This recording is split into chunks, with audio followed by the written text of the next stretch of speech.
This is the Take Your Turn 2022 Tournament Go Event Round 3 recap. There are 5 rounds and 9 players.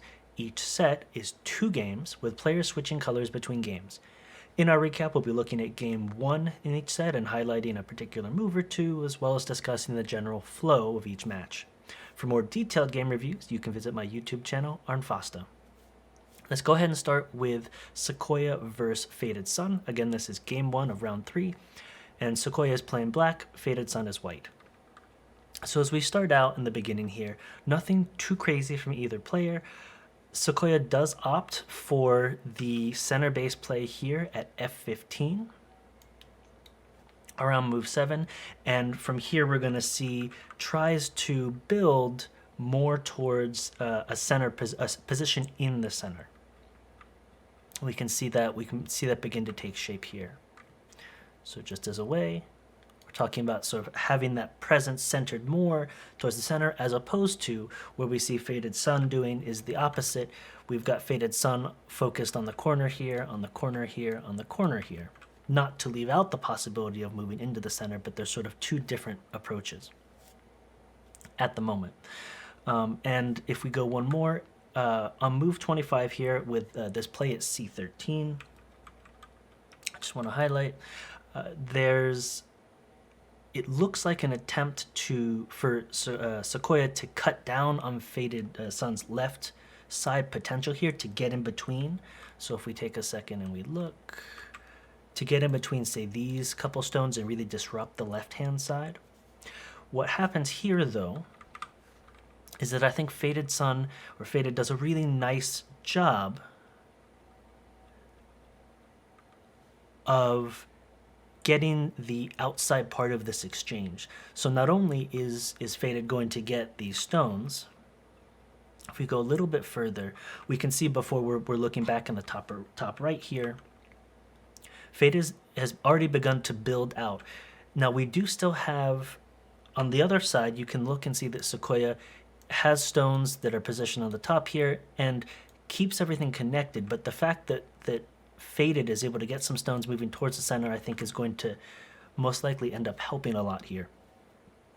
Let alone the fact that these stones are actually dead, as are those, with our double circle here, as are these stones as well. So in reality, Faded is in an incredibly strong position. But if we continue to progress, after this, if I can go back for a second, this move here with the strong cut at C14, I think this is sort of the theme for me of this match overall, and that is that Faded is trying to attack and take down their opponent by death by 1,000 cuts. So there are a lot of instances in this game where Faded makes use of these cuts in order to just destabilize groups, to remove potential eye spaces, and in this case, on the left-hand side, just kill the group, which is, it works. When it works, it works. Again, the same sort of thing here. We have this move at R14. Again, Faded is able to seize on this, and although Sequoia is able to try and keep a little bit of this right side going, now this group in the center here is this group right here is dead. So again, Faded is able to do a nice job of finding a key cutting point and making use of it making use and seizing the advantage on the opponent's follow-up to go ahead and make these really incisive, deadly attacks. And so it's obviously making it difficult for Sequoia to get a nice, comfortable standing when Faded keeps poking holes, and Sequoia has to find ways to cover. Again, we have this play here at G15, which isn't a cut, but it sets it up nicely. We have Sequoia trying to, wanting to prevent themselves from getting cut off. And so they want to try and keep this together, but in so doing, they enable Faded to do this wraparound, and now that entire group is dead.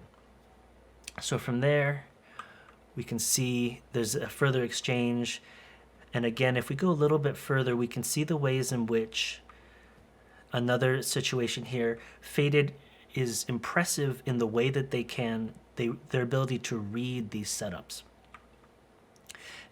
It's one thing to be in a position where you are the stronger player going into it, and that's clearly the case here. But it's another to be able to follow through and play consistently, to read and execute consistently, and to keep these larger groups, for example, this whole right side, to be able to lock them down and really follow that all the way through without making a mistake. And so they do a really nice job. You know, we see that even when Sequoia has the right idea, let me get out into the center, I don't have two eyes, I need to get more space, Faded is quick with the follow-up to create a really large net. And because of the work earlier in the game, there's not much threat for Faded right now on the top. There's some potential here in the bottom left, but it's still Faded is a pretty solid position, so it doesn't look too dicey. And if we continue a little bit further into the game,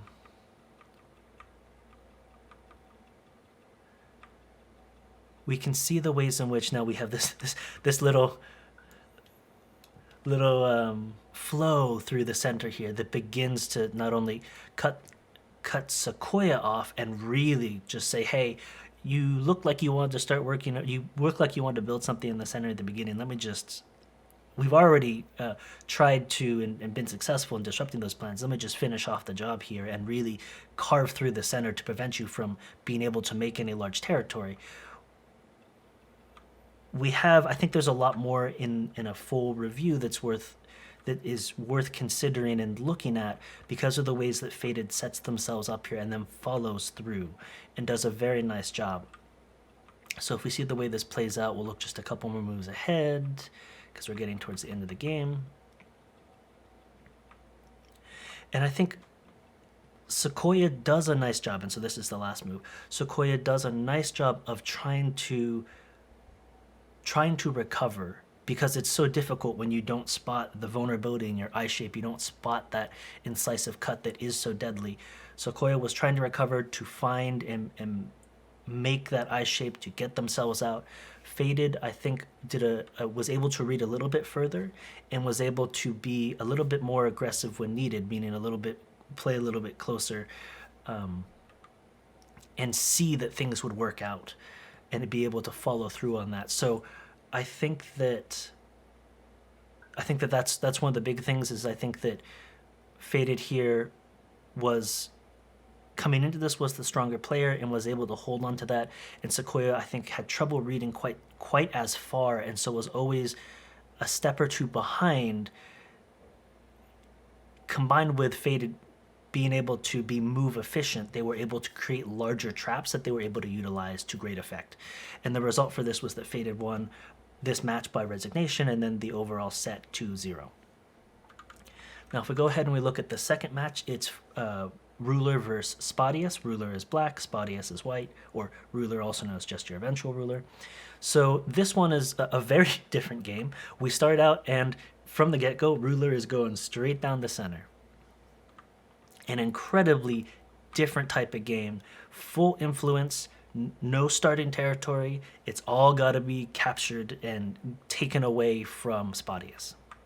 So, of course, the advantage of it is that what Ruler can do is that Ruler can utilize these center stones here.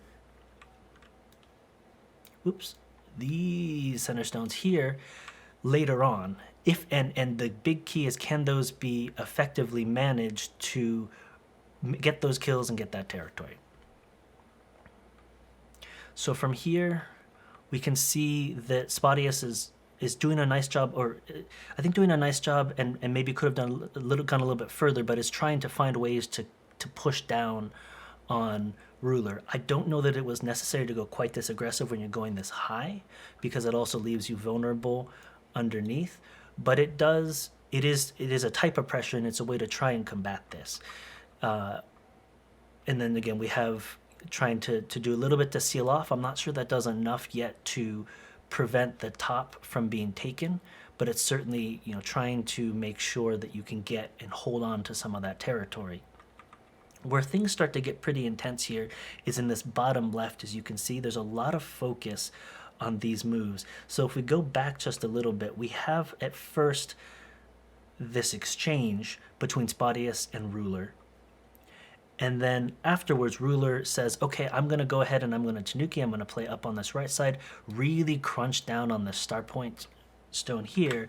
And Spadius says, okay, but let's focus on this bottom left.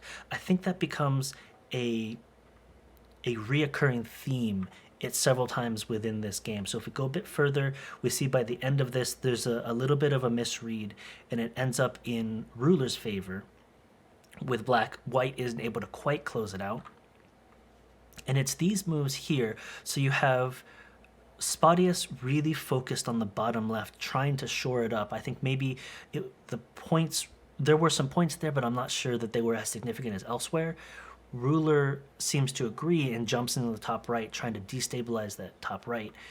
And you have Spadius really continuing trying to pressure this. I think this is one of those instances in which the focus on the local battle in the bottom left comes at the detriment of the rest of the board. And so when we finally, and then there's a small capture here, when we're finally ready to tackle the other parts of the board, we're in a situation in which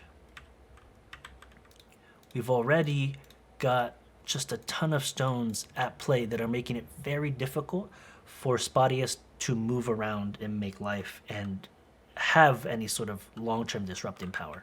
So if we, as we continue through, we can see that Spadius is sort of moving through this area, trying to make something happen, but is constantly running in to Ruler stones. I do think Ruler does a nice job here of making sure, just as Faded did in the earlier game, of not always playing right up against the opposing player, but trying to make sure that you can cast a slightly wider net so that you are playing a little bit faster, so that when we look here, when your opponent then does go to get out, you're already ready for them. And so we get a situation in which there's a real difficulty for Spadius in trying to make this group alive because there isn't an eye, right? This is just a fake eye right now. So, and at best it's one. You know, if white plays here, it will be one eye. But then you've also got this issue of a shortage of liberties. So we're in a very dire situation, and it means that instead we're looking elsewhere. And you see that Spadius then is taking their approach elsewhere, trying to break out, seeing if they can get something to happen there. So as we continue through the match, there's a reduction that happens here. We start to get resolution in the top left, and there's a nice ladder that goes to completion. And then we have the situation where, again, Ruler is a little bit quicker in finding those destabilization points that prevent Spadius from being able to turn that group into a living group. And so the end result here is that Ruler, Just Your Eventual Ruler, wins by resignation, and the overall match goes 2-0 in favor of Ruler. Now, having said that, I think that Spadius had some good ideas, had some really interesting ideas in trying to combat this very unusual approach. It's probably not the type of game they've had to play often, if ever. I think that one of the things that probably would have benefited is perhaps playing a little more standard, looking to secure the corners, and then from there leverage pressure inward. Or perhaps if they were trying to be aggressive, looking to be aggressive without necessarily getting into a protracted battle where you concentrate all your stones in one corner. But it's definitely difficult to deal with and to combat when you haven't had to deal with it before. Then the other matches, the match between Xeronics and Gorgeous Goose was 2-0, but we didn't have the replays, so that match was either a forfeit or the replays will be provided at a later time. And Exmo got a bye this round. And then lastly, Atreides vs. Mr. Cat. Atreides vs. Mr. Cat was listed as a 0-0 on the final results. So I think they just didn't have time or weren't able to play their games. I think overall, as a quick wrap-up, there were obviously less games this round, but there were some interesting ones. They weren't as close as the previous round, but I think there were a lot of really good lessons. And I think all these games, if you're someone in this double-digit queue or even someone in the single-digit queue, there are things that we can look at and good things to analyze for how people approached the center strategy, how people approached trying to disrupt the center strategy.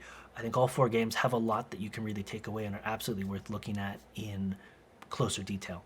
So that was round 3 of Take Your Turn, and obviously for that deeper dive, we'll be looking at a couple of those games on my YouTube channel Arnfasta.